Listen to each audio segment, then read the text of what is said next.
Magandang hapon sa inyong lahat! Heto muli si Mima Alicia nyo at nagbabalik! So meron po tayong mahalagang pag-uusapan. Ay, buhay! Meron pong hindi nakatiis! Tanggalin muna natin yung sound Meron po guys, hindi nakatiis. Talagang pumutok na yung sama ng kanyang loob. At nagsalita po guys. At tinawag ba namang stupid? Stupido! Itong si VP, naku po.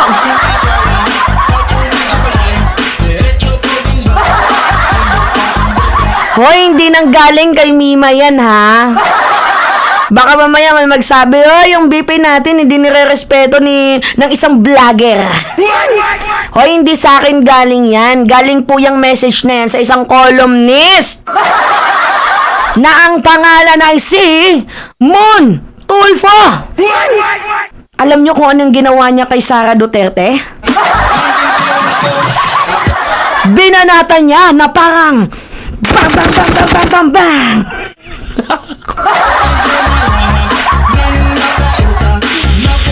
Ay, sino ba naman ang hindi babanat? Talaga nga namang stupid naman talaga itong ginawa ni VP.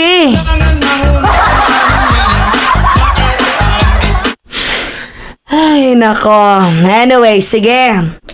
Ito kasi yon mga minamahal. Para magkaroon tayo ng background, alam nyo naman 'di ba, nung hindi yung nakaraan, nung ginanap po yung bagyo, if I'm not mistaken, 23, 24. Nangyari po yung bagyong Karina.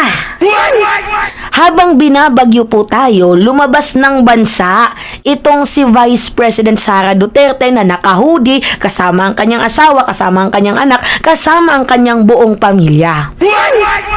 Pero ang tanong dito, yung trip na yun, official ba? Hindi kayang panindigan ng Office of the Vice President yung pinunta doon nila Sara Duterte. Kaya nga naman talagang malaki po yung yung porsyentong mababad trip ang mamamayang Pilipino. 'Di ba mantakin mo binabagyo tayo? 'Di ba mantakin mo may mga matatanda, mga bata umiiyak, nanginginig, nilalamig, nagugutom, humihingi ng tulong, 'di ba? Tapos ikaw, Sara all.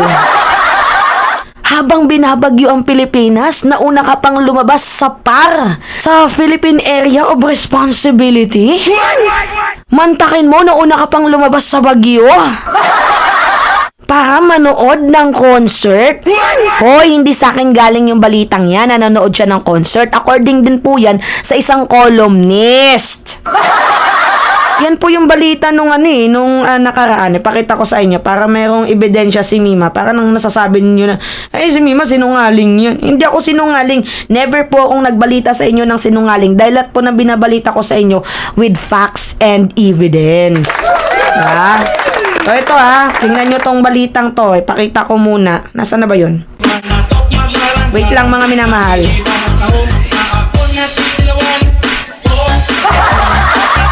Sabi dito sa balita, ito hindi ako sinungaling. Sabi dito sa balita, sana all. Diba? Columnist speculate Sara Duterte will attend Taylor Swift concert. Nako, Diyos ko, Santa Barbara Bendita in Germany. Diba? Hindi nang galing kay Mima yung pabulaan na yan na itong si Sara Duterte habang binabagyo ay pumunta ng Germany para sa Taylor Swift concert. Actually, hindi pa man to nilalabas tong balitang to. Nauna ko na tong na-pick up. Binalita ko na ito sa inyo. Kasi nga meron tayong inside information, inside sources. So, according to our inside sources, na itong si Sara, meron naman talagang mga pattern, guys. Kasi tingnan nyo to Tingnan nyo to, panoodin ninyo, pakinggan ninyo. Ito, nakita ko na tong video na to, pero hindi pa sa amin pina-play. Pero ito, dahil pwede na, panoodin ninyo. Bibili ako ng ticket pupunta ako doon kung nasaan man yan si Taylor Swift at sasali ako doon sa pagsisigaw. Susuot ko lahat ng Taylor Swift na damit. Magpapalit-palit ako. 3 oras na concert, 3 outfit ang dadalhin ko. Diba? Pipili ako ng 3 era, 3 outfit.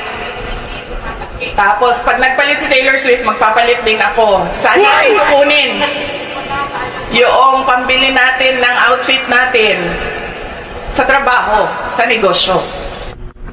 Yan, nabarinig niya? Actually, sinend na sa akin yan. Pero hindi ko lang na-play kasi nalimutan ko. Yan lang yung pagkakamali ko. Pero anyway, eto na nga guys. O, diba? May pattern naman talaga kasi. Diba? Nakita niyo yung pattern na itong si Sara Duterte noon pa man ay binubulat-lat na ng kanyang bunganga, ng kanyang bibig, na pupunta siya, a-attend siya sa Taylor Swift concert. Ako Swifties din naman ako. So, shout out din pala sa mga kapwa ko Gen Z. Shout out. Si Mima Alicia is Swifties din. So, ako po ay fan din po ni Taylor Swift. Pero, hindi ako katulad ni Sara Duterte. 'Di ba? Nasa gitna tayo ng krisis, ang gagawin mo, attend ng concert.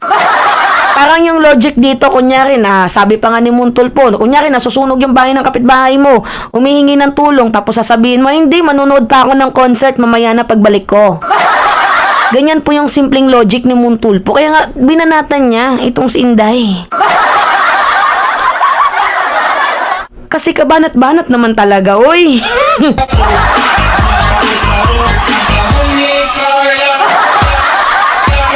Diba? So, hindi talaga siya makakaligtas sa mga kritisismo. Lalo pat, ang kanyang ginawa ay talagang malaking katarantaduhan. Diba? Isipin nyo, binabagyo tayo. Tapos yung kanyang goal ay makapanood ng concert. Even na yung ticket nila ay matagal ng pinlano, kagaya ng pagtatanggol ni Amy Marcos, hindi pa din yun pwedeng maging reason para i-escape mo yung duties and responsibilities mo dito sa mamamayang Pilipino kasi you are a elected official, you are a public servant, and we are a taxpayer. So, dapat sana pagtrabahuan mo yung mamamayang Pilipino. You are meant to serve the public. Gets? So, talagang magrereklamo kami. Bakit? Kasi taxpayer kami, sinuswelduhan ka namin, tapos hindi mo kami pinaglilingkuran. Di ba talagang magagalit kami? O ngayon, ito, naging boses natin si Muntulpo. Ano yung sabi ni Muntulpo? Eto, sige. Bira, Muntulpo.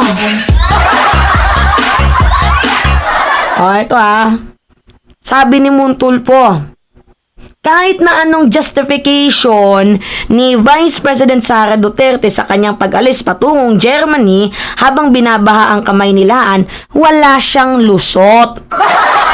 Hoy guys, tama, totoo yon, exactly. Punto por punto, may tama si Muntulpo ngayon. Hindi, tama talaga. Kahit ano pa maging justification, actually nga, hindi nga kayang i-justify ng Office of the Vice President yung pag-alis nila. Was it official trip?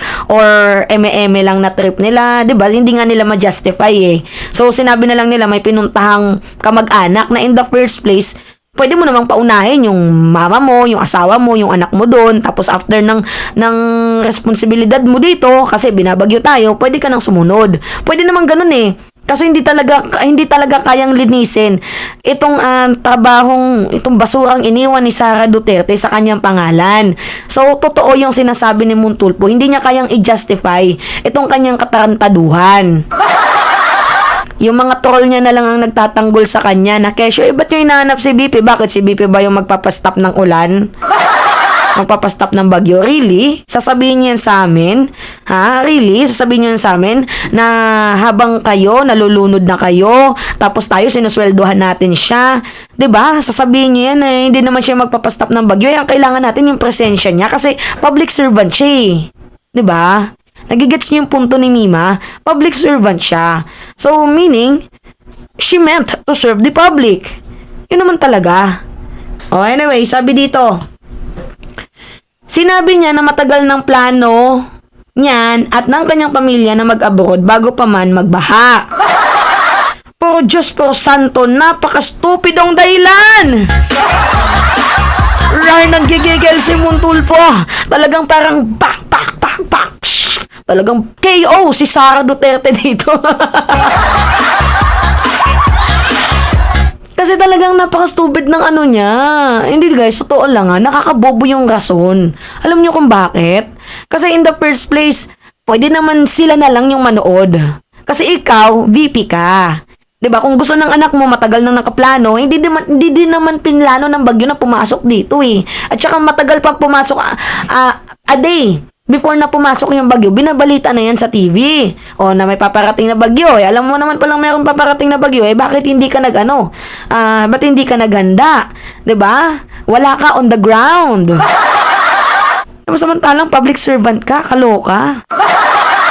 Kasi guys, pwede, sa totoo lang gusto nilang manood ng concert. Sige, sabihin natin, matagal nang nakaplano. Eh, yung bagyo, hindi naman pinlano na gawin ng tao. Kusang nabuo yon, yung low pressure area na yon. So, dahil hindi naman po, hindi inaasang pagkakataon, so mamili ka, bayan o pansariling kapakanan. Pero ano yung pinili niya? Sariling kapakanan. Kaya nga sabi ko sa inyo guys, hindi nila tayo kayang panindigan. Kaya wag na tayong umasa pa.